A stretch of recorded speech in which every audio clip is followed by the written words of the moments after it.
Hey, what's going on? This is Ricardo with the Code 7 Podcast Network, and we're about to get started with Open Mic Live. But first, as always, a word from our sponsors. At InDigital, we know the public safety professionals hold themselves to a high standard. In fact, standard doesn't do it justice. In over 25 years working alongside you, carrying millions of calls over our IP networks, your dedication has inspired us.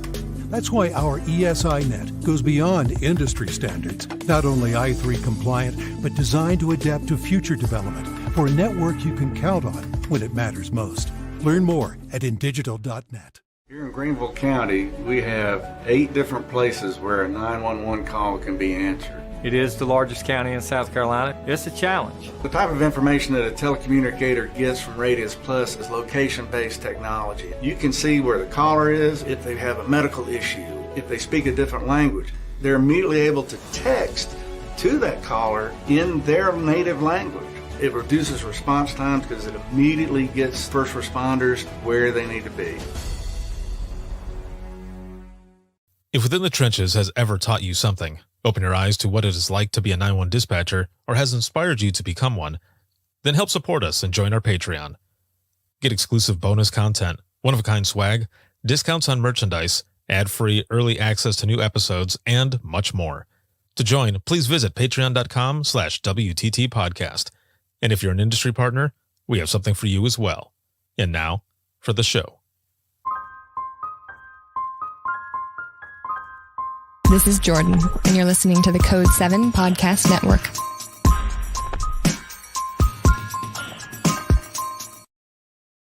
Warning. This episode contains the 3 A's of podcasting: adult content, adult language, and awesomeness. You've been warned. Dispatch. There is no one over here to cook our lunch.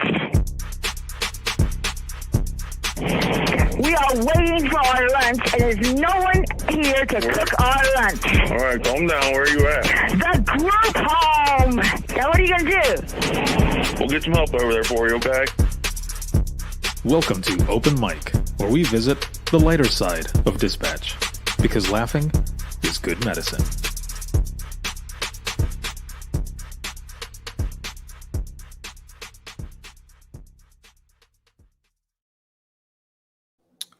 Hey, what's going on, everybody? This is Ricardo with the Code 7 Podcast Network, and it is January 27th, 2022. We are just a few days away from already going into February. Man, it's already been crazy. So, Carly, what is going on? I see Tim is up in here. Welcome everyone to Open Mic Live. I am here in my hotel room. I'm in Florida. I've been out here working with the Denise Amber Lee Foundation.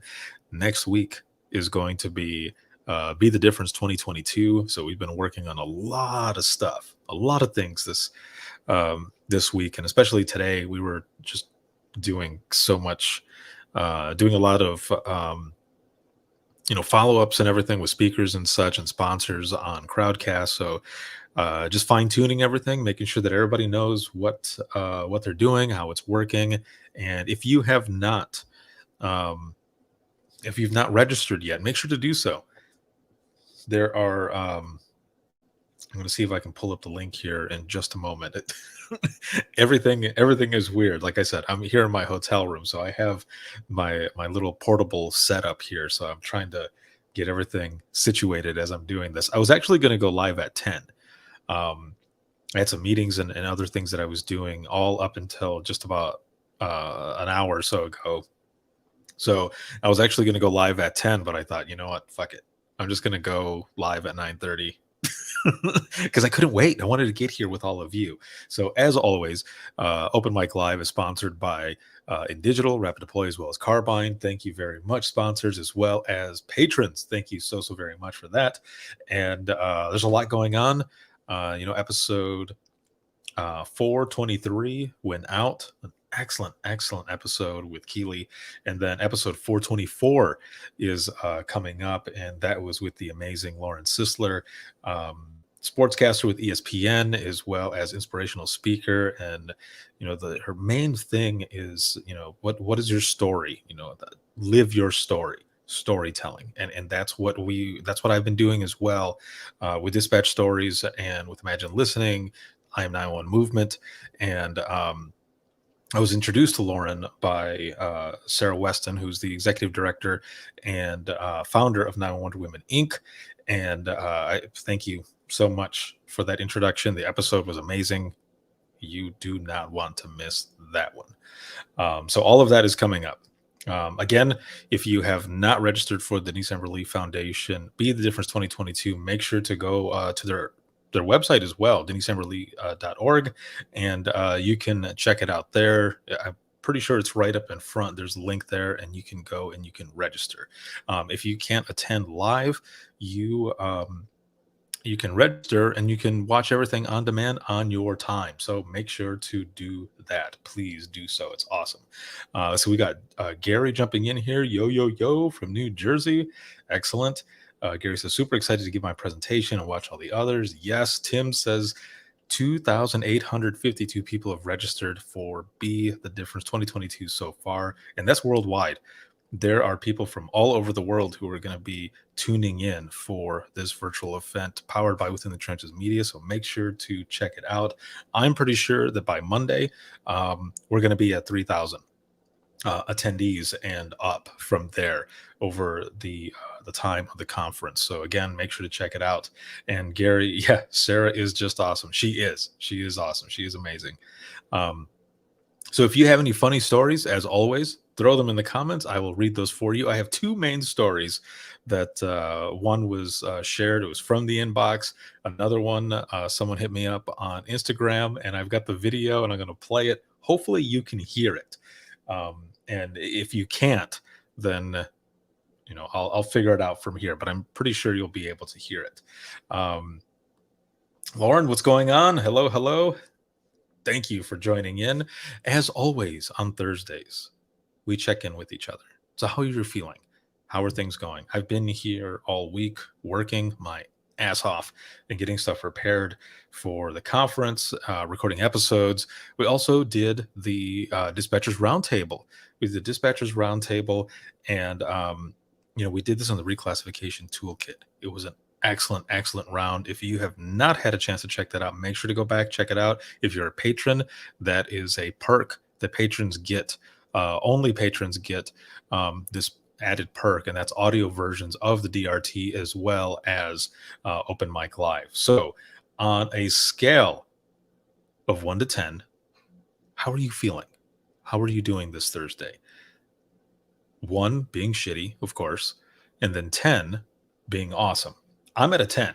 I've been working with Nathan and Tanya and Emily. It's just everyone. I've been working with so many people today, and it has just been such a good time. And buddy Sean, everything has been good. Let me look over here. So Carly's at a 9. That is excellent. Davine, hello from Washington. Hello. Alicia, what is going on? Tim is a 7. Lauren is at a steady 5 today. We'll see if we can get that number up a little bit. And then Alicia's at a 4. Again, we'll see if we can get that number up a little bit by the time we're at the end here. Davine's at an 8. Gary's at a 9, but his shoulder is at a 1. I don't think I've ever heard anyone say that before. I hope your shoulder feels better, dude. I hope it ends up feeling better. Get some BioFreeze or something and throw it on that bitch, and it'll feel a lot better. You'll go from a 1 to maybe not a 10, but you'll go up a couple of notches. Either way. So it's good to have all of you here. If it's your first time here on Open Mic Live, share that as well in the comments. I like to know when there's new folks that are coming in and all, because if you've never been on Open Mic Live before, all of this started. Well, Open Mic is part of Imagine Listening, which is a session that I do at different conferences. And the next one is going to be at Calnina. I'm going to be out there. I'm going to do Imagine Listening. And another session that I'm going to be doing is going to be with Sarah Weston. We're doing a session called it's about being a disruptor in the industry and such. I'll leave it at that. I don't want to give it away, but there's a lot of stuff that that's going to be coming up, so it's going to be good. So it's part of Imagine Listening, and Imagine Listening, the first half of Imagine Listening, we're sharing IM 901 stories. So there's some good ones, there's some saves, but the majority of them are, some of those harder calls, some of the ones that we bury sometimes, right? And Imagine Listening gives folks the chance to share those IM 911 stories, whether it be an IM 911 forum or long form, just kind of talking about it. It's really a peer support session, and the last half of that session is open mic, and that's where we share the lighter side of dispatch and the funny stuff. Funny incidents, funny calls, anything like that. Open mics, open mic blunders. That's what that part is all about. So we start emotionally intense, and then we end it off with laughing all together, healing, gaining some sort of closure together in support of each other through laughter, because laughing is good medicine. So at the beginning of the pandemic, all I saw was because nobody knew a lot of what was going on, right? And everybody was kind of scared. We didn't know how all of this was going to play out. So I remember seeing a lot of kind of doom and gloom on social media, in the sense that it's just, again, just people just didn't know how things were going to go, and a lot of people were down. So one night I ended up going live like we're doing right now, and that time I'm pretty sure it was about 11:30 at night. So it was a late night, and it was the first open mic live doing it like this, where I just had people come on and I just started sharing funny stories. I wasn't sure if anybody was going to jump on, but I thought I'm just going to go live and start sharing some funny stories, and maybe others will in the audience as well. We'll have a good time, we'll laugh, and we're just going to talk. We're going to forget about the bullshit that's going on in the world for about an hour and just share with each other. And that's what we were doing. And it was so much fun. I was doing it every Thursday and Tuesday. And then I had so much stuff that was going on, like I was exhausted. So I ended up cutting it down to just one day, and that was Thursday. So it was an excellent time, and we've been doing it ever since, and it's been a lot of fun. And let me go back up here. I'm looking at some of the comments in here. Gary says surgery's on February 3rd. Good luck, bro. Everything will be good. Everything will be good. And we'll be right here for you to share any stories to, lift your spirits as you're recovering and everything. Alicia, so this is your first time in the live. All right. Excellent. This is good. I hope you end up having fun. Like I said, we're going to share funny 911 stories, and everyone in the audience has been sharing and stuff, since the beginning. And it's just been really good. Gary says, Alicia, welcome. Be ready for a good time. Okay, good. Yes. And James says, yes, brother, it was late. It was. Yeah, it was. We went from 11:30 to 12:30, and we were just sharing and sharing and sharing. But it was so much fun that, we were getting some of that relief, because just people weren't talking. So I was asking, how are you doing? How are you feeling on a scale? And we've been doing it ever since. And it has just been really, really good.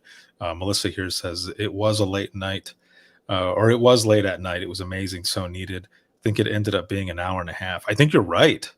Yeah, I think you're right. It did end up, it was that long, but it was good. Like you said, it was needed. And I remember I felt a hell of a lot better once we were done.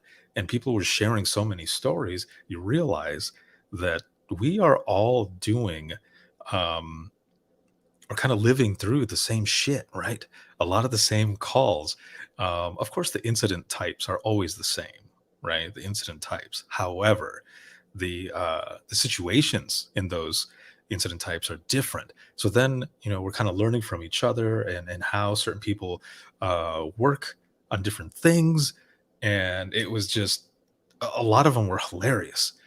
And yes, James, so for Alicia, one of the things that I did in the beginning, and I have to do it again, there's just a few things that I have to watch out for. But one of the things that I did in the beginning was I actually had a second phone, and that's one of the things. I don't have that second phone anymore, but I had people call in to this phone number, and I plugged in their audio, and people would call in and they would share some of those funny 911 stories as well. So I'm hoping that we can do that and get back to it and do it, because that was a lot of fun. Let's see, Amanda from Louisiana, what is going on? Working till 5 a.m. Hell yeah. Yeah, kicking ass, taking names. Angela Johnson, what is going on? From Virginia. This is good. Rebecca checking in. Don't know how I missed the live alert. Yeah, I don't know. Facebook is weird. Every so often, it'll say that people are live, and then sometimes it won't. And again, I was going to go live at 9, but I had a lot of stuff that I was working on, so that I was going to go live at 10, and then it was about 9:30. I was like, I'm just going to go live. I can't wait. I want to get in there and talk with everybody. See, Lauren says, when I can finally get out from under the thumb of public safety admin, I may actually be able to make a DTBG conference. Ooh, you never know. There might be a new hope. Who knows? Who knows?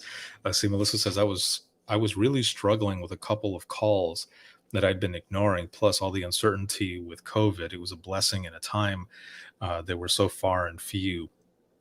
Yeah, definitely. We had a real good time. Louisiana 911, Amanda. Yeah. Shout out. Louisiana 911. I'm digging it. Rebecca says, struggling a little bit right now. Just learned of another officer shot. Second this week, third this month. Yeah, I agree with Lauren there. Big hugs. Big hugs for sure. Thoughts, good vibes, love, all of it to all of you. And, a lot of folks that are going through this right now. I think I saw something out in Houston that happened. So again, thoughts going out to everybody. The shit's got to stop. Can only do what we can do, right? Watch that 6. So thoughts and love. Again, prayers out to all of you who are dealing with this right now. Hopefully, in doing sessions like this, all of us together, sharing some funny stories, just kind of talking things out. This helps as well. So I hope that we can do that for all of you. Let's see. Melissa says, register. It's great even if you can't watch live and can always watch the replay. Yes, for sure. Yeah, you can always watch all of those replays. And what I'm going to do as well is I'm going to set up on my website every single event that Within the Trenches Media has done with all these different organizations and everything. And you will have links to all of those, and it'll be all set up so that you don't have to search all over the place. So I'm going to make sure to get that going. Let's see. Melissa says, I understand. The first DTBG I watched a month or two later. Yes. Yeah, a lot of people. Yeah, that's another thing there, Alicia. If you haven't checked that out, make sure to check out some of those virtual events that we do as well. All right. So any funny stories that you have, please throw them in the comments, and I'm going to go ahead and read them. And I want to read this story that someone had sent into the inbox, because I want to see what you all think. And I want to know how you would respond to this, but also, have you ever dealt with something like this? And I'm already laughing. Okay. All right, here we go. So here's the first one. And this one says, so a lady calls in and talks to my partner, freaking out, saying that she opened her cupboard and there was an aggressive rat in there that lunged at her. Okay? Did you get that? The lady called in because she opened up her cupboard and there was an aggressive rat. Picture a drunk ass Mickey Mouse.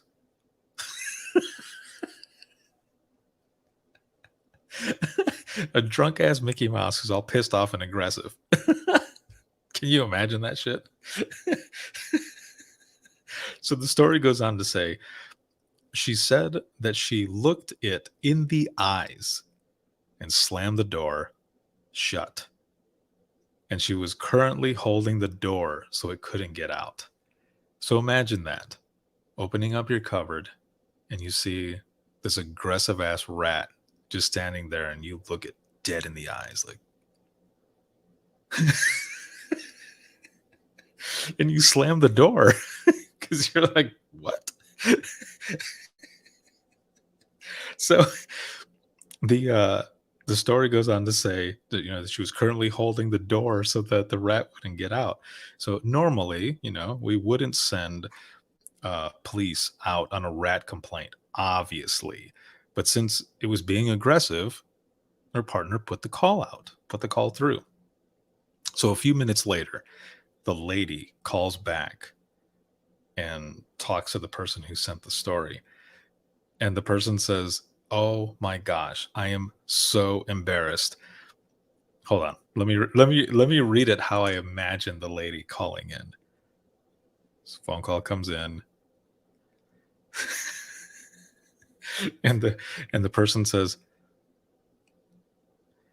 "Oh my gosh, I am so embarrassed. I just called in about the rat. It's not a rat. It was a ladle." It fell off the box and I thought it was lunging at me. The person so the person who had called this in about the rat, they were very sorry. Which you can imagine, right? You can imagine that once the person realized this was not an aggressive rat. Well, then again, how do you think the ladle looked? Like, we all know what a ladle looks like, right? And if you see what you thought was an aggressive rat and you looked in their eyes, I mean, what was the person actually looking at? That's what I'm wondering. And it's not making fun of the person at all, because sometimes when you see shit like that and something falls out at you, you're like, ah! Like you don't know what it is, and you imagine what it might be. Like, I could see that. I could see something like that happening, right? but yeah, it turned out that the aggressive rat was actually just a ladle. So what do you think? What do you think about that? And also, have any of you who are watching right now, have you ever had something like that happen to you, where something jumps out or falls in front of your face and you're like, ah, ah, and you think it's something else?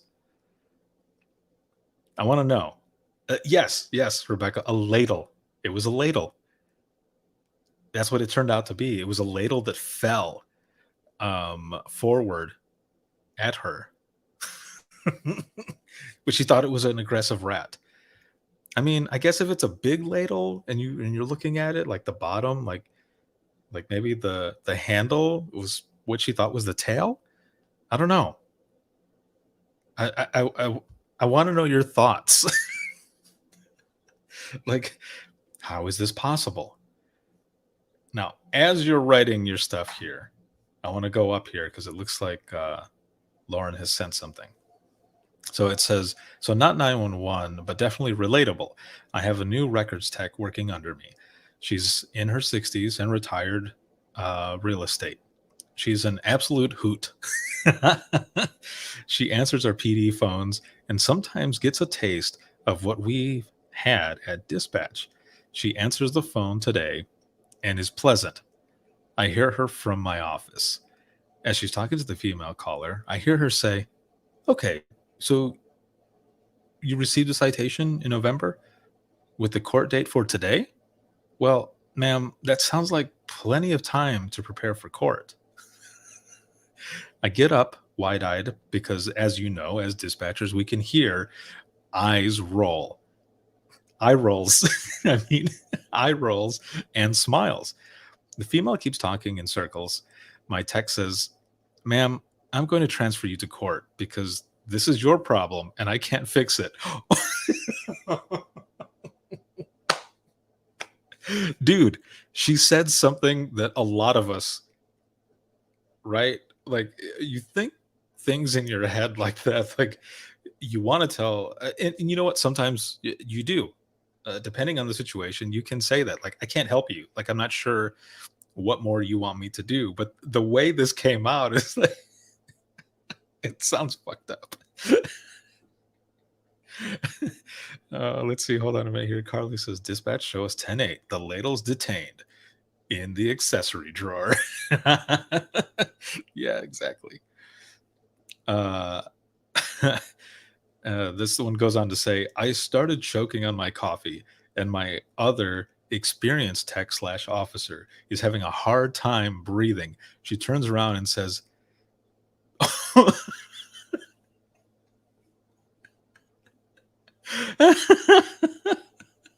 people are really this stupid. I think she should do a 4-hour sit along in dispatch. Oh man. Yeah, she would. Yeah, your homie there would probably wonder on some of that stuff. But sometimes when people call in, it's like you don't know what you don't know, right? And I think that's why a lot of times some folks are like, really? Because we forget, right? We forget sometimes, like when people are calling in, their minds just they just go out because they're trying to figure things out and process it themselves that fast. They're not trained like us. But Tim, what is going on? Got Tim saying Ratatouille. Yes, Ratatouille. But then Tim out of Indiana, what's going on? Lauren says she said it the way we think it, but would get fired. Yeah. No, you're right. That's pretty hilarious, though. I like it. So someone sent something in from Instagram, and I want to share this. Now, a lot of you may have seen this before. This was the first time I had ever, seen this, and I was busting up. I was laughing hard. James says that needs to be a shirt. You don't know what you don't know, right? Or on a coffee mug. Yeah, one of the two. So I want to play this, and I want to make sure to give the person credit. So when I play it, their profile name and everything will be on there. This is an Instagram reel. So I want to make sure you can hear this too. If for some reason you can't hear the audio, let me know. But I'm going to play it here in just 1 second. And it was it was hilarious. So I want to play this, and then I want us to discuss this because this is funny shit. Like I don't know if this is an actual call or if it was just created for entertainment purposes. Obviously, I'm about to play it, so it's going to be entertainment purposes either way, right? Let's see. Lauren says, as your supervisor, I did nothing. Well, I laughed. LOL. Felt good to hear it outside of my head. That's right. Okay, here we go. Adding it to the screen. And this comes from, it looks like, at Basic IG Memes. So I want to make sure to give credit, for that person, because this isn't anything that I did. I'm just playing it because someone sent it to me and it's hilarious. So I'm going to go ahead and play it. Again, let me know if you can hear it. All right, here we go. Emergency. Hello, the kid I'm babysitting. It's all right. We're going to send someone over. What happened? We were playing hide and seek, and I've been seeking for like 3 hours. I can't keep seeking. You're sure you checked the whole house? Yes, but she's not normal. Connor went to magic camp. What does that mean? It's an illusionist camp. They escape stuff and eat coins. Have you checked outside? You don't understand. Last week he made me pick a card and a bird flew out of my mouth. He doesn't own a bird. Where did that bird come from? Okay. Oh, no. His parents are pulling in. Maybe they know where he's hiding. I'm not going to get into college. Oh, my God. Am I going to go to jail? What the fuck, Connor? Ma'am? You in the fucking freezer? How are you breathing there? It literally can't.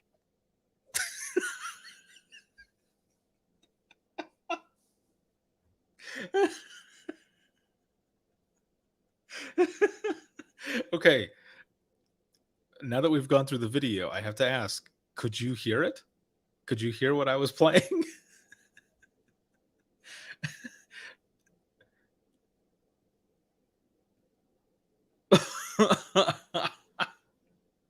Yeah, okay, good. So that you could hear it then, right?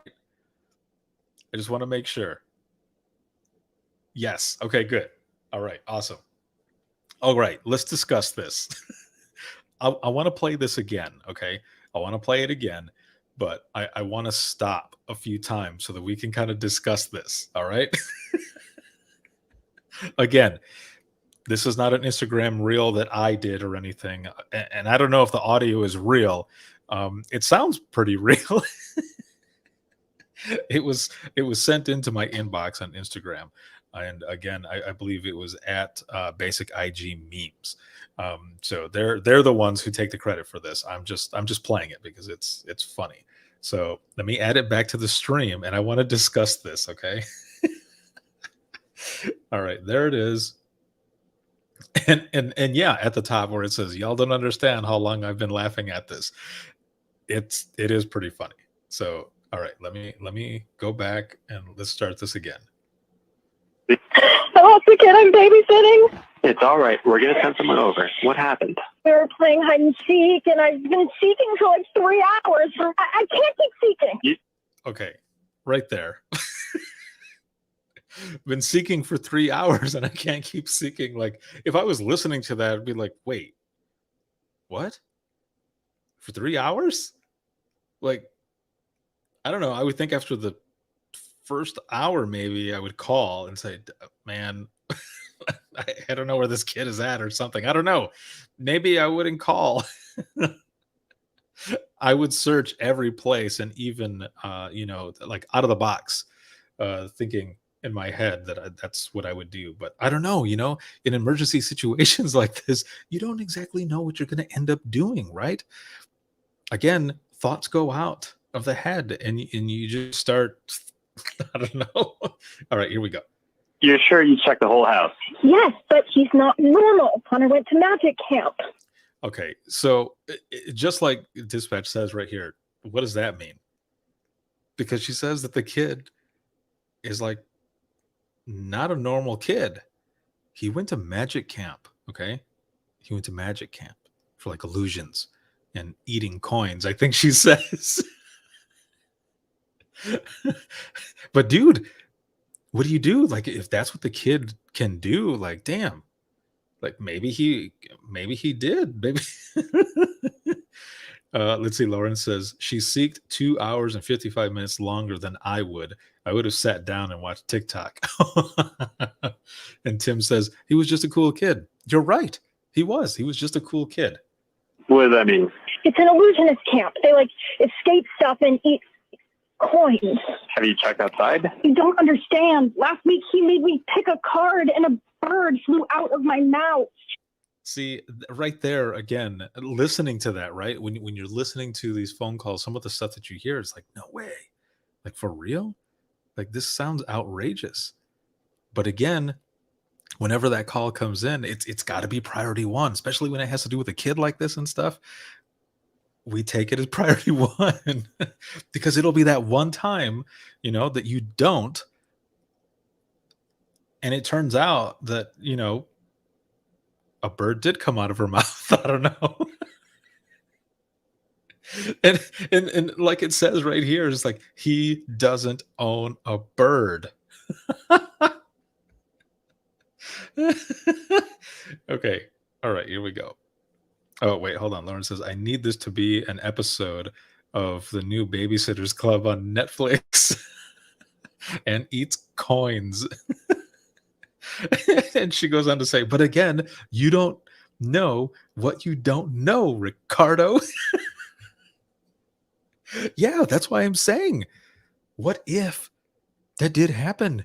What if a bird did come out of her mouth and, you're on the phone, you're like, nah, son, I don't think so. And I don't think that's true. But what if it is? What if a fucking bird did come out of her mouth and we don't know? Like Tim said, this is a cool kid. He's just a cool kid. Okay. And James says, I would have lost it right there. She needs a vet, not an officer. What if she's more comfortable with the officer, though? I don't know. Okay.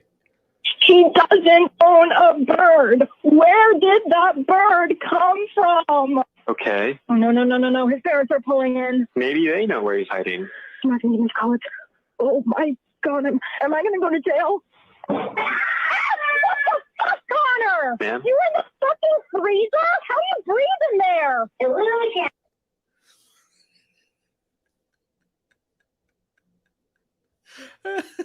So it turned out the kid was hiding in the freezer. Jumped out, yelled, and she was like, yeah. It's the craziest thing, man, right? It's the craziest thing. Why does this child sound 3 years old? I don't know. Well, I mean, 3-year-olds do hide in weird places. I mean, maybe this cool ass kid, literally cool, because he was in the damn freezer the whole time. And the babysitter was all pissed off. Like, you're hiding in the effing freezer?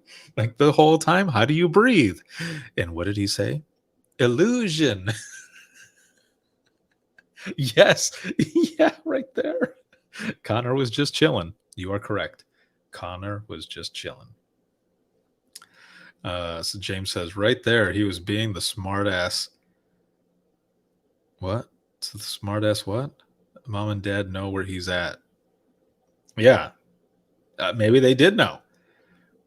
Lauren says, but see, I would have been asking, is this like a bottom freezer, a side-by-side freezer, or is it like a deep freezer? Because I need depth to this story. You're right. You're right, though, because that's one of the things that we do, right? When we're on the phone, we're trying to get as much information as possible for this. So I can see that. Yeah, I can see where we would end up asking, what type of freezer is it? I mean, afterwards, because of course we didn't know he was in the freezer until his little ass jumped out like a Connorsicle.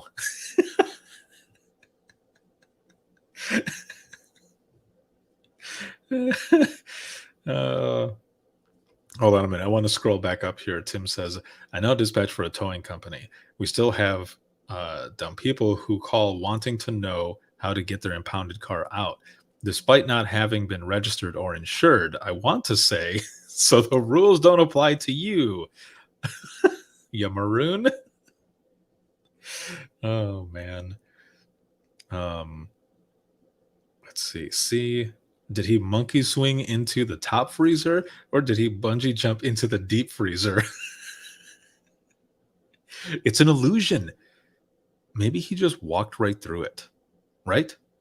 What if? What if he just walked right through it? Now, as we're talking about this, though, have you ever taken any calls where that's kind of like this, where a kid is missing and it turns out that they're in, a cupboard or something like that? I remember taking a call one night where the family had been playing hide and seek, and one of the little kids ended up in the washer. They were hiding in the washer. And the thing was, the top was open, so they could breathe, they were fine, but they were just chilling in there. And like officers went out there, like I could hear them on the phone because, the person who had called in, they were, as you can expect, they were, not hysterical, but I mean, they were freaked out because they didn't know where this kid was. So everybody was looking, people were looking all over the place. And I remember they ended up going back inside and then they checked the laundry room and the kid was inside the washer. Again, the top was open and everything. The kid was just chilling in there. And the kid's like, oh, you found me. But everybody else was freaking out. Like, where were you? This whole time you were in here, you could get stuck in this. And the kid's like, did I win? It was the craziest thing, man. But that was one of the ones that I have taken before. So that's why I'm asking you, you all, if you've had anything like that, where something like that has happened. And because I know, like with my kids, when they're hiding and stuff, like the youngest one especially will come up to me and be like, Dad, help me. Where should I go? And, we've got the little laundry hamper, so I'll put her in the hamper and stuff, and of course leave the top open, but it's deep enough, like if you just glance, like it looks dark and you can't really see anything, and she has darker hair. So but the thing is that she would always jump out, like if somebody walked by, she was like, yeah, to scare the crap out of whoever it was that was walking by that was looking for her and stuff. But I remember, again, being in dispatch and taking one of those calls where the kid was missing, and it turned out that they were just hiding in the washer. It was like, damn, kid, you're in the washer, man, like that. It's craziness. Let me see. Lawrence says, so can we take bets on whether that babysitter will ever go back? Carly says, I had a kid missing, and he was found behind the couch asleep. Aw. Yeah, see, and that's one of those things as well. When you find stuff like that, when you find stuff like that, when you take phone calls and it's stuff like that is what I meant. God, I can't talk. Oh man. James says Rescue 901 in the 80s, kid had to be cut out of the washer. What? Okay, we need to find a clip of that somewhere. That's craziness. I don't even remember that one, and I watched a lot of them. Let's see. Rebecca says, I had a caller a few years ago that reported her child stuck in a water cooler. What? As I was trying to get more information as to what part of the body was stuck, she said the whole child was in the water cooler.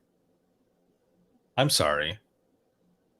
In the whole water cooler? Caller ended up having an extensive...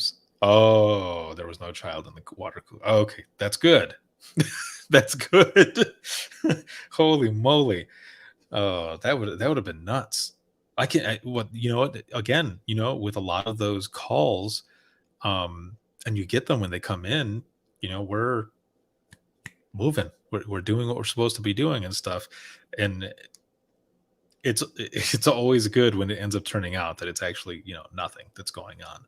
And that hopefully the person who called in will end up, getting the help that they need. Unless there was, either way, I was going to say, unless they were strung out on something, but either way, no, the help that they need so that they're not strung out. Oh man. That would be, yeah, that's something else. If they were actually in the water cooler. I mean, I'm imagining it in my head. James says reruns on TV at 5 a.m. Really? On what station? Lauren says that TikTok I saw tonight, it's a spoof on answering a 911 here in Atlanta. So these links don't come through on my end. Maybe you can send it to me on Facebook. I don't know. I don't know if I'd be able to show it. I don't have an extra screen or the setup. This other video, I actually recorded it. I had to record it off my phone. Otherwise, it won't work. Hold, please. Okay, holding. Let's see. Carly says, I sent you a sound clip to email. Is it a sound clip that can I actually play it? Are there any names or anything in it? Do I have to edit it first? Because I might have to save it for next week. So let me know. Because some of those I can't play. Like I have to do some editing first to make sure that none of the stuff is in there. But let me know. Let me know either way. Let me go back in the comments here. I want to make sure that I've got all of these.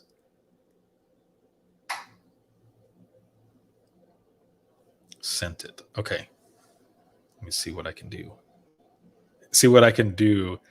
On the fly here as we're doing this. Okay, so I'm currently going to my email to look for this audio clip. As I'm looking to this email for this audio clip and everything, again, if you have any funny stories, throw them into the comments so that I can read them, because this is always good stuff. And it's always fun, again, to be here with all of you to be able to do this. Now, that audio clip, it's a file type that I don't know what that file type is, and it won't let me play it. Do you have it on an MP3 at all? Because it won't play on this. See, James says Law TV or something like that. Cozy TV plays it. Oh, okay. Yeah, that is something we can check out. And Carly, yeah, shit. Yep, exactly. It's one that I'll have to do some research on that file type and then do it later. Oh, no shit. Somebody found this. Rebecca, send that to me in a Facebook message and let me know when you send it. Maybe I can pull it up that way. Because like I said, when I do this on StreamYard. So on my end, I have Facebook, Twitter, and YouTube going all at the same time.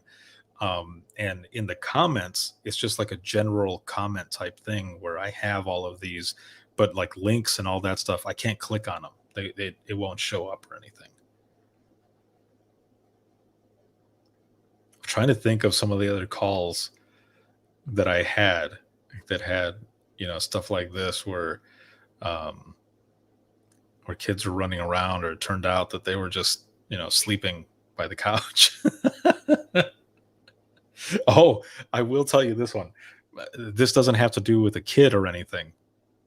But I do remember taking a phone call once where a lady had called in because there was someone who was passed out on her couch and she had no idea who it was.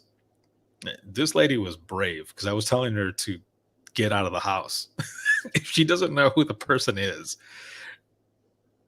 get out of the house or go somewhere where you're going to be safe.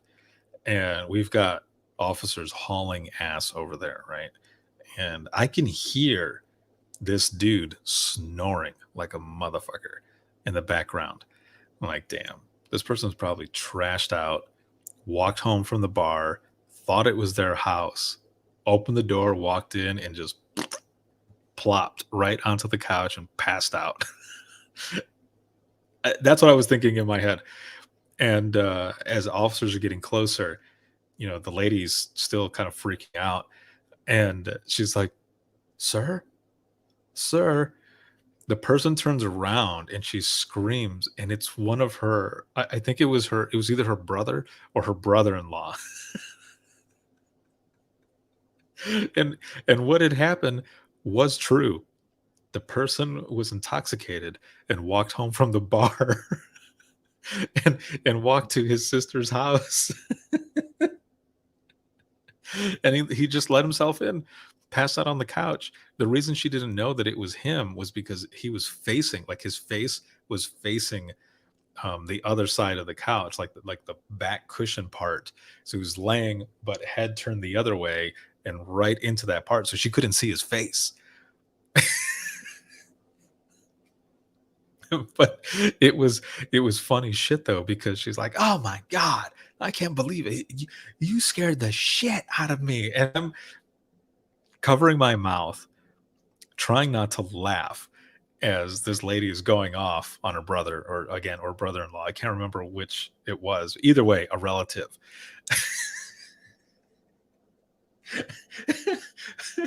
And she's just like, sir, never mind. Everything is fine here. Okay.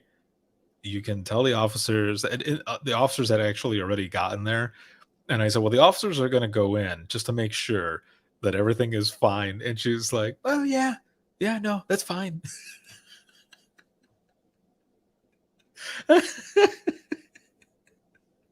She was so pissed. Oh man. It was one of the funniest things because I ended up putting the phone down and I was just busting up. And I thought, man, I love this job. I love it. It was long hours and it's a thankless job. We miss out on a lot of things, right? But it's always a lot of fun when we're working there with our crew or those out on the road. And then to get a call like that, it starts out again with all of them, high priority. You got that adrenaline going and everything. And you're thinking, okay, got to make sure that this person's going to be safe. Hopefully the person who's passed out on the couch doesn't stand up and start rushing her or anything like that. Hopefully everything's going to be fine. Officers get there. There's all this stuff that's going through your head, right? And you're trying to make sure that the scene is safe and those who are calling are safe and everything. And then it turns out to be just some drunk ass relative. And it's not only funny, but you get to, okay, everything is going to be okay. That dude is going to get his ass torn. Torn a new one. But at least everything is fine. Oh man. Let me go back here in the comments. Okay, sent a messenger. Free to pull later, sent a messenger. Okay. Lauren says it's a quickie unless you speak. What?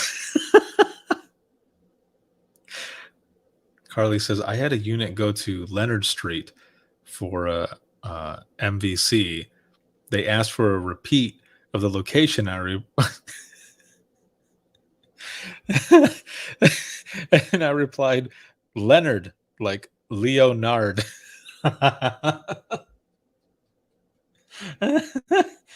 That's funny.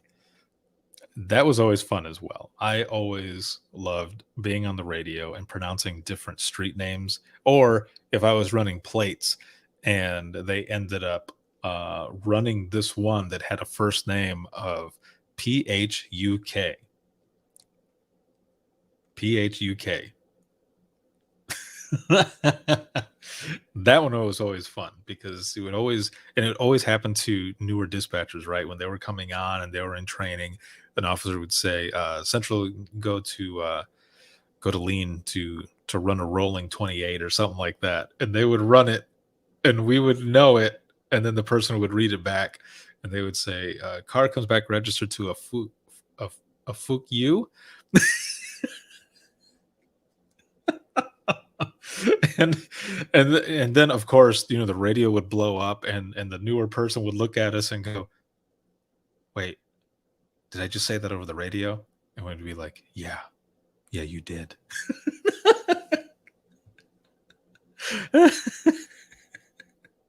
But they were just doing their job, right?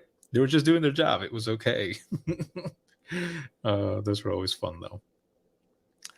Let's see. James says, so I stretch my legs straight out while sitting in my chair at the console. A coworker created the term peacocking to describe it. So last Sunday night for my birthday, they all bought me a stuffed peacock as a gift. Excellent. That's excellent. Happy belated birthday, bro. Happy belated birthday. See, Lauren says, Carly, that's one of my faves.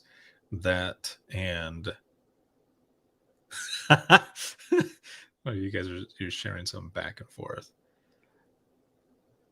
Hold on, I want to see something here. So Lone says, do you really still get an adrenaline rush on calls? It has been over 20 years and I just don't get that rush anymore. Oh, hold on. Rebecca says, yes, I'm in 18th year and some still get me hyped up. yeah, the names, the PHUK, those were always fun. I remember for a little while there when I was at dispatch, I was thinking, man, like some of these calls, I wonder if there's something wrong with me. Because like I wasn't getting some of that adrenaline rush. And I thought, man, maybe this has really changed me and stuff. However, there was a call a little bit after that. It was almost like saying a certain word that I won't say out loud because there are some people who are at work watching this right now. But I remember taking a phone call and saying, Elegant 911, where's your emergency? And it was a lady who was she was saying, I really need you to send an officer out here because my neighbor has been coming by and just walking by the windows and everything and by the front door. And it's just kind of making me feel uneasy. I'm not sure what's going on with him. And he was an elderly gentleman who actually, what the story ended up being was that he had Alzheimer's and he had left his house and his family didn't know that he had walked out. So he was just kind of wandering, but it was kind of freaking out the caller. At the time that she called, though, and I was talking to her, it was just her and her daughter, maybe her granddaughter, one of the two. Anyway, um, she's telling me and giving me the description of the gentleman and everything, and then she lets out the most loud, bone-chilling scream. And I remember my ear ringing from the scream. And her daughter or granddaughter, whichever, was screaming as well. And I'm saying, ma'am, what is going on? And I'm typing stuff in, and I yell over to the person on the radio. It's like, you need to tone this out. I said, something is going on there now. She's just screaming and screaming, and I can't get her to calm down to tell me what it is that's going on. Well, what had happened was because eventually I heard her yell something that I could understand. And what she had yelled was, he's at the door. He's inside my house at the door. So while she was talking to me, her back was facing the front door, and she turned around, and that elderly gentleman was inside.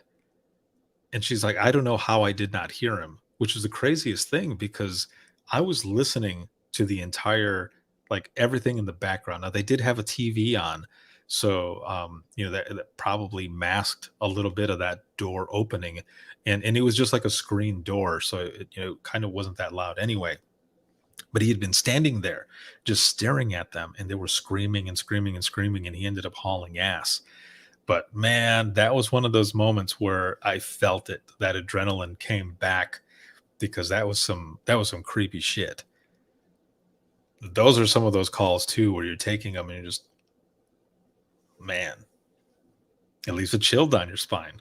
But that one I remember, the officers got out there, and the family went and got him, and they apologized to the neighbor. They're like, we're sorry. He ended up getting out and stuff, and we didn't know that he had left. And everything ended up being fine. But again, I only mentioned this because, about the adrenaline rush and everything. That I remember, the hair in the back of my neck stood up, and I'm just typing and typing, and I'm thinking, oh God, please let them be okay. Let them be okay. And yeah, it was one of those craziest things.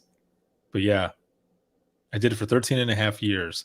And that was, the adrenaline rush was still there. Let's see. Lauren says, it's fine. Everything's fine. What? She says, it's fine. Everything's fine. I said penis on the radio in regards to a man who couldn't get it down after 4 hours, and it was swollen to the point he couldn't get the door unlocked. So I dispatched what was sent to me. My male trainer turned bright red.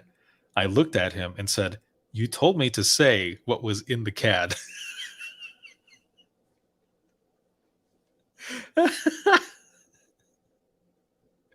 All right, that's hilarious right there, because you're right. And I would do the same thing when I would take phone calls. No matter what the person told me, I would type it in, especially something like that. I would type it in exactly how the person said it. And my excuse for that was the fact that I would say, if this ever got pulled for court and they're listening to that tape and they're comparing it to the narrative, we might get in trouble. I might get in trouble because I didn't type what the person was saying. And something could happen in the court case. So that right there, that was my reason for typing it in exactly the way they said it, because if it ever went to court, they would need to compare it. And I am technically a witness to what is going on. So if I need to be on the stand and they say, did you type this? Hell yeah, I typed it.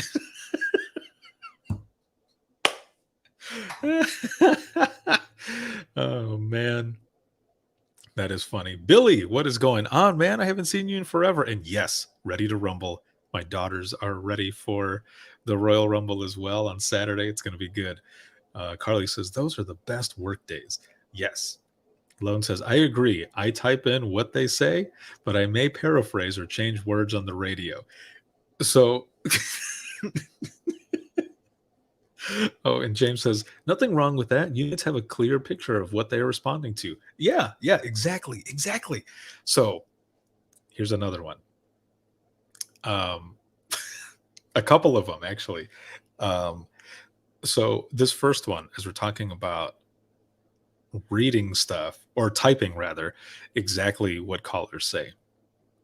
I was going in for a 4-hour shift. It was on a Wednesday, and I was relieving one of my partners, and he was on main radio, and I'm standing there waiting for him to tone out this verbal domestic. Okay, verbal domestic. No weapons, no physical, nothing. And my partner ends up reading it the way it is in there. So he ends up toning out and saying, the address for them to go to and everything. And then he says, caller advise, his wife has been giving him shit all day. And he stops and he unkeys, and I'm standing there with my jaw dropped and then covering my mouth. And I was like, dude, did you just really say that over the radio? and a deputy keys up on the radio and is like, Central, can you repeat that? You advise the wife was giving him what?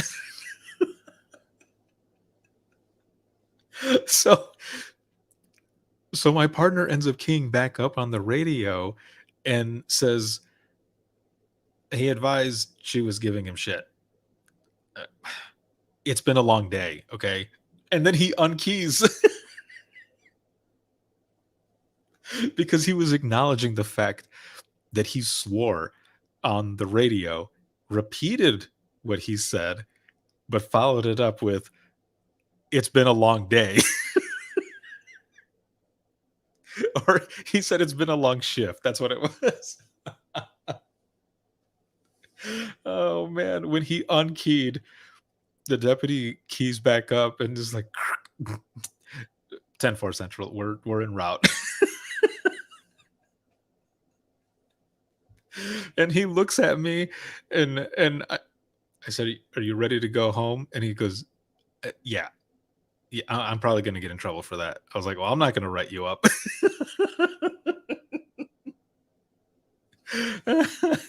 Oh, man, it was funny. So the other thing that this person ended up saying one time on a call, and I wasn't there when this happened. Someone sent me the audio. Someone sent me an audio clip, and it was this person that I'm talking about. It was a medical, okay? It was a medical call, and the patient is upstairs, and he's trying to figure out how much manpower they're going to need to get this person down. And he goes, is the patient like are they a little bigger?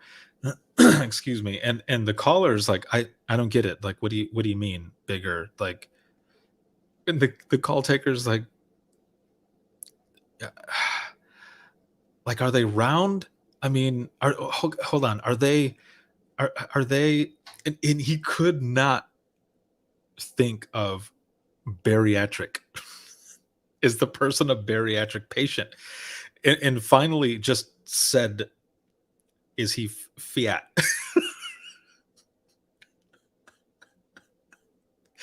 Didn't say overweight, and didn't actually say like fat. It came out more like the car, like a Fiat, Fiat, Fiat. Is the person Fiat?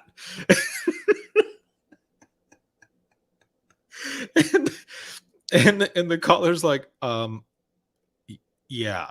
they're a bit heavier. And my partner's like, okay, we have extra people who are going to help. I just so then excuse me. When I went back into dispatch a few days later, after I had heard this audio, I went up to him and I was like, dude, it's bariatric patient. Like, you couldn't remember that? and, and he's like, you're a dick, Ricardo. I was like, dude, it's in your cards.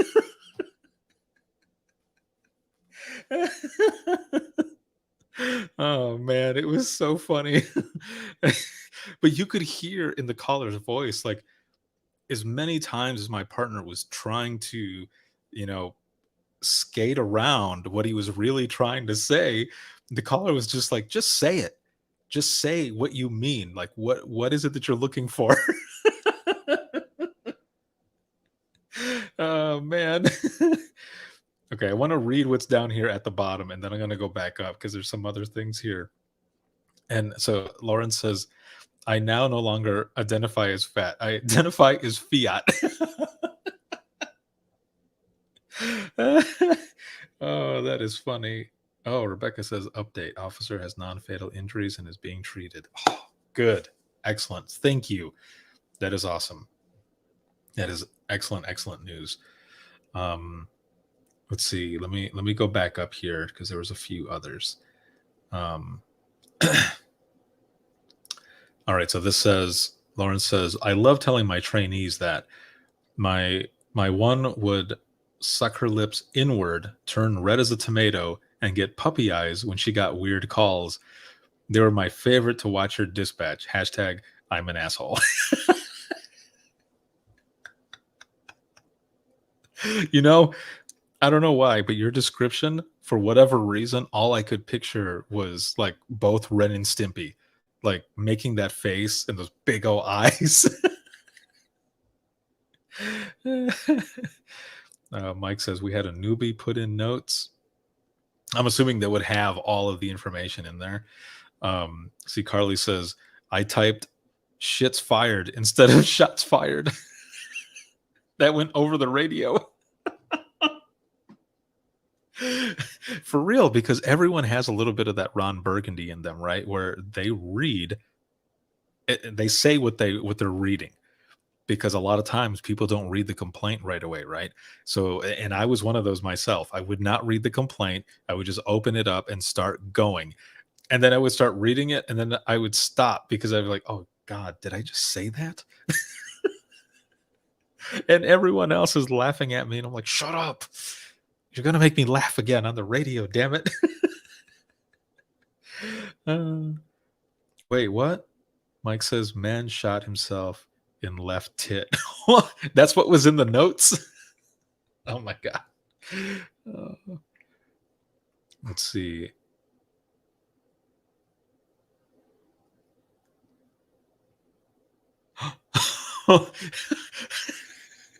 It was the injured duck, but written a different way, like a wiener. It was an injured duck. She keys up and screams, duck, 3 times. Tori here says, my favorite thing to do is type in exactly what some crazy is saying. We had a caller constantly calling in because there were people in his furnace whispering to him. We had some good dispatches. See, that's one of those that what if it's true? Like, what if the officers went out there for suspicious and they went down like in the basement and they're like, oh shit, you know, they're like, they key up Central. We're gonna be 10-8, maybe 10-24 of this complaint. Can you go to secondary? And everyone's like, what is he gonna say? Central secondary, go ahead. Yeah, that person wasn't 1096. We heard the same thing. Can you put that in the notes? This is real. Can you imagine if it ended up turning out like there was some whispering or some shit coming out of that furnace, like the house that I grew up in, that old funeral home? Mm-hmm. That would be some crazy shit. See, Lone says, problem is most lay people would not know what a bariatric patient is. So I usually ask, are they overweight, hefty, or a large person? And you know what? You're right. You are exactly right. A lot of people wouldn't know that. We know it because we're trained to know it, and it's in our cards or on your, computer or whatever it is, that however you have it set up. When I was in dispatch, we still had the cards. We hadn't had the awesome shit yet. So yeah, you're exactly right. They wouldn't know bariatric patient, but you just kept skating around it and didn't know what to say. But again, you say, I usually ask, are they overweight, hefty, or a larger person? And that's exactly right. Except my partner ended up saying Fiat. That dude. If you ever watch this, man, I love you, dude, and I miss you. It was so much fun working with you. It was such a good time. Let's see. Carly here says, I had a lift assistance request, and the old lady asked for the big, strong fireman. There were a few times where people would say that. They would call in and they would say, look, we got a medical, but I just got to let you know right now, you're going to need a lot of people to come and help us out, because this is a larger person. And that was always good, right? It was always good to have a caller to be able to say that, to let you know right off the bat exactly what it is that you need, so that you're not wasting any other time. So that's always good. That's good to be able to have that. Let's see. This one here says, our 1096 lady here in would swear someone was breaking into her house and living in her basement. Our officers would go out and nothing. She would have locked doors and no forced entries. She put up a camera, and sure enough, there was a dude that figured out how to unlock and lock her door after he slept there all night. What? See? That's the shit I'm talking about. Where you think, or it might just sound like the call comes in and it might sound outrageous, but it's possible that the shit is real, just like this one right here. Can you imagine, though, after all of that, you're calling in because of this, and you're doing it enough times where you probably end up feeling like you're losing your mind, and then you put the camera up and you see somebody coming out of your house, in and out of your house, after they've been sleeping there all night. Oh, that makes me shiver, man. Like, if that were me and I saw that on video, oh my God, I would freak the fuck out. I would be like, like, for real? Like, there really was somebody there. And then I would call the police and be like, check this shit out. I'm not crazy.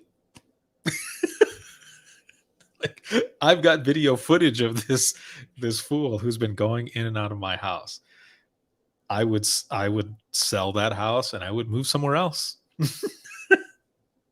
Because who knows how many other people are in there. Oh man, that would freak me out. Straight up freak me out. Rebecca here says, or hold on, no, let me go up one more. Lone here says, we don't have cards or questions that come up. We do it all from memory. Hey, well, there you go. Rebecca says, I usually ask the approximate weight when a caller tells me bariatric. I had one once tell me about 250. Snaps. That's a lot of people that you end up having to have go over there, which is always good if you have, most of them have a fire rescue. Fire rescue goes out first, and then they relay back on how many more that they need. So that's always good too. That's always good. See, Lauren here says she was like 87 and had a crush on our big old sergeant, but she was dead ass serious about proving him and us wrong. And boy, did she ever. Tim says, was it the kid from the freezer?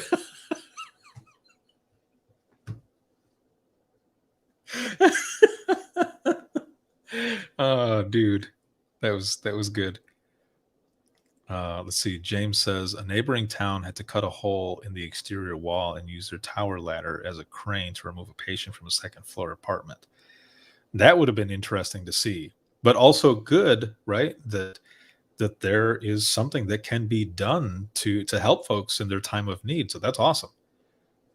Let's see. Lauren here says to Tim, it was an illusion. Oh, she lives in an assisted living home now. Now there's people all over the place. I wouldn't go back to that house. Like, if she ended up selling that house, like, I would hope that they would have to say, or I don't know, maybe they don't. Maybe they don't have to say that there were people that, or a person who was coming in and out. But where were they at? Where was that person sleeping? Were they in the attic? Or did this house have, like some sort of side, or, a door, like a hidden thing, a hidden door that, you really can't see. It's just like hidden in plain sight, and you just like pop it open, go hide in there. I'm pretty sure I talked about that last week, or maybe the week before, where there was a news story that had come out where, somebody, there was a bunch of stuff that was missing, mostly like foods and, snacks and stuff. And it turned out that there was actually someone who was hiding, or living rather, in the house. The house had like a hidden spot, like in the middle of the house. That would freak me out, man. Let me see. Lone says, we had a guy when I first started dispatching that called every day or multiple times a day. He would complain that someone was hurting and killing his children. After several times, I learned to ask, when you say your children, are you talking about your flies again? Wait, what? Goes on to say, although that caller did call one time and forced me to clear out the county building and courthouse because he was complaining that the evil spirits were going to harm people in the court. Whoa. Yeah. Those are some of the, I remember a lot of calls that would come in that were just like, what? Are you for real? What do you do with it? This one comes in here that says, we had an officer say a female was heavy set. She weighed like 150. All the women in the center wanted to kill him. Whoops. Lauren says, tell him I said he's a jerk. And also, we prefer fiat. Hashtag fiat. Let's see. Oh, he was called much worse than a jerk later. Oh, man. So this one says, dude, talking about terminology people don't get. I had a CPR last year, and when I asked, is the abdomen rising and falling? The lady kept saying, what? I thought she couldn't hear me, so I kept saying it louder. Finally, she passed the phone to someone else, and again I asked, is the abdomen rising and falling? And she says, abdo what? They didn't know what an abdomen was. And that is true. That is true. There's a lot of terminology that people don't understand that we think a lot of people know. And then we have to end up like explaining it. Or sometimes people will be using their own terminology, saying it to us, and we don't know what the hell they're saying. So for me, I've shared the story before, but I know that there's some people here that are new to Open Mic Live. So I'll share this story. And it was the one about the cop shop. When they called in and they were saying they needed an officer to meet them at the cop shop. And I was like, is that a restaurant? Is that, what is that? What is the cop shop? And I'm asking my coworkers if they know where this place is, and nobody knew. Not one person knew what it was. Others are looking in our in-house computer. I'm looking in our in-house computer, and I get back on the radio, and I'm like, or on the phone, and I said, "Sir, can you describe the building that you're in front of?" And he's like, "The cop shop, man, the cop shop." He's like, "Where the jail is at." And I said, "Are you talking about the police department?" And he goes, "Yes, what do you, and I said, oh, you said the cop shop.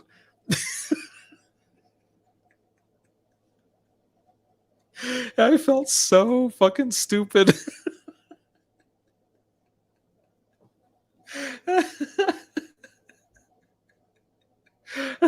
And I said, I apologize, sir. Honestly, I have never heard it called that before. And he's like, it's all right, man. It's all right. Just get them over here so that they can look at my fix-it ticket.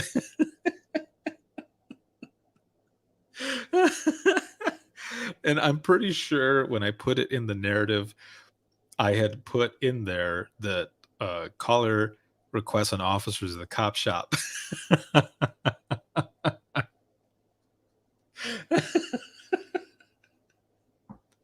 Oh, man. Yeah, it was funny, but I felt stupid as hell because I had never heard it called that before. And like this, the ongoing thing that we've been going with is you don't know what you don't know. Hold on, I want to go back up here. Let's see, Lone says, yeah, he meant actual flies that we only discovered after about the third time officers went speeding out there and learning he was always referring to flies. Holy cow, dude. Yeah, that would be something. Let's see. They must be related to our caller who says, listen, I'm a nurse. He is breathing 160 breaths per minute. Lauren says, is it where to rent a cop or build a cop? The cop shop. Let's see. Refer to dispatch as the hen house down here. Is that right? Tim says, we had a caller say he needed an ambulance because his girlfriend just fell out. My coworker asked what she fell out of. He said, nothing. He meant she passed out. Yes. So that's another thing. Fell out or done fell out. She done fell out or he done fell out. We would get that all the time as well. It wasn't just fell out. People would call in and they would say, he done fell out. Like, what? He done fell out where? What? Like, like, what do you mean?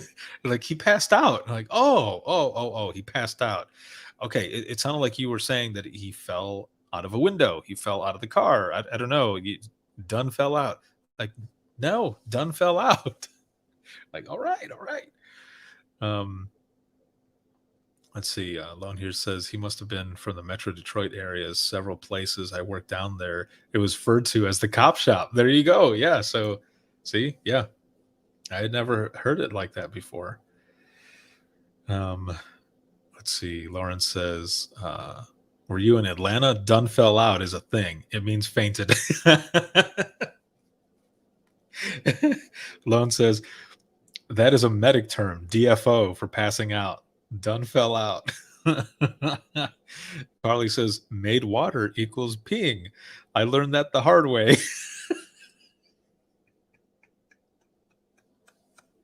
Made water?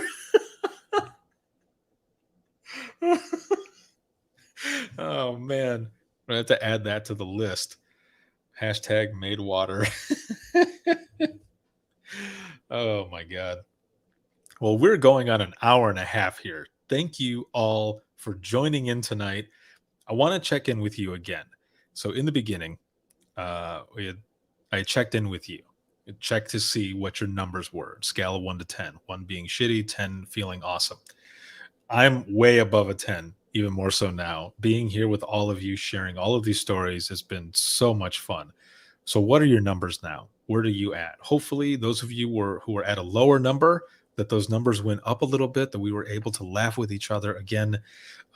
We joined together for an hour out of our time. This time, about an hour and a half. And Billy, 10 plus. Yes. And, just forget about the BS that's going on in the world and share some of these funny stories and be here together, finding, some form of closure and healing through laughter, through some of these funny stories. And learning stuff about each other as well.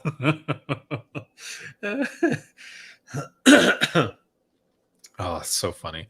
Let's see. Lauren says, still out of 5, but I've been laughing and smiling. My week is always better with you all. Yes. Good. I'm glad. That's one of the things about this is we're able to be here together, share these stories, have fun, laugh, and just kind of feel better, kind of get it up there and everything. And I love being here with all of you. Thank you for the job that you do as the most vital piece of public safety, and just look out for each other, support each other. And we'll be here again next week doing so much stuff. Again, if you haven't registered for the Be the Difference Conference 2022 put on by the Denise Amberly Foundation, powered by Within the Trenches Media, make sure to do that. It starts on Monday, and I'm actually one of the keynote speakers.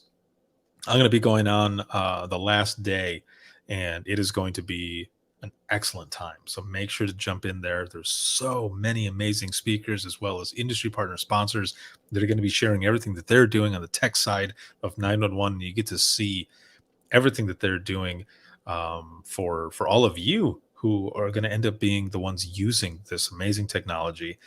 Excuse me, technology that I wish was out there when I was in dispatch still. But it's awesome to see all of you putting this stuff to good use, and it just making it a lot easier for you. So again, make sure to check it out. If you can't watch live, make sure to register anyway, because you can still attend, and those sessions are going to be up forever. They're up there until I take them down, and I'm not going to take them down anytime soon at all. So they're always going to be there. You can watch them on demand on your time. So make sure to check those out. Let me look here. See, Rebecca says 7, better knowing the officer will be okay. Thanks for the laughs. Yes. So glad the officer is okay. And thank you for being here and enjoying these laughs with us. Let's see, Lone says agreed. I like being here with everyone, listening to how similar things are elsewhere. That makes me feel like I did not end up working in a pit. Right? Yes. Yes, exactly. I like hearing a lot of this stuff as well, too, because it brings back memories from when I was in dispatch and a lot of the stuff that I dealt with going on there. And if I dealt with it a little bit different, this is how we learn from each other, right? It's from doing this. So this is good. Thank you once again. This live broadcast has been sponsored by InDigital Rapid Deploy, as well as Carbyne. Big shout out to patrons as always. And an added perk for patrons only is audio versions of Open Mic, as well as the Dispatchers Roundtable. So make sure to check those out. And Tim says 2,858 registered now for Be the Difference 2022. And I'm sure that it's going to hit 3,000 or above by the opening on Monday, that first session. And maybe we'll surpass 4,000. It'll be awesome. And that's worldwide. There's people from all around the world who are going to be attending this virtual event. And I am honored to be able to help the Denise Amberly Foundation power this. So it's going to be good. If you have any comments, questions, or you want to be a guest on the show, you can email us, and that's going to be wttpodcast@gmail.com. You can follow us on Twitter. That is @91 Podcast. You can like us on Facebook. That is facebook.com/Within the Trenches Podcast. Once again, this is sponsored by InDigital Rapid Deploy and Carbyne. If you're looking for any bonus content, you can check us out and help support us. And that is patreon.com/WTT Podcast. This can be seen on Facebook, YouTube, as well as Twitter. And for the flagship show, Within the Trenches Podcast, you can listen 24/7 on Apple Podcasts, iHeartRadio, Spotify, your favorite podcasting app, and withinthetrenches.net. Have a good one, everyone. And Lone, yes, all the classes are free. So there's going to be 23 or more sessions that are going to be going on. And actually, I think it's going to be way more than that. It's going to be more like 38 sessions if you count the industry partners. It's going to be 38 that are going to be going, and it's all free. But thank you to all the sponsors for helping us that we're able to make this free. Check it out. You don't want to miss it. Have a good night, everyone, and we'll see you next week. We'll see you in the next one.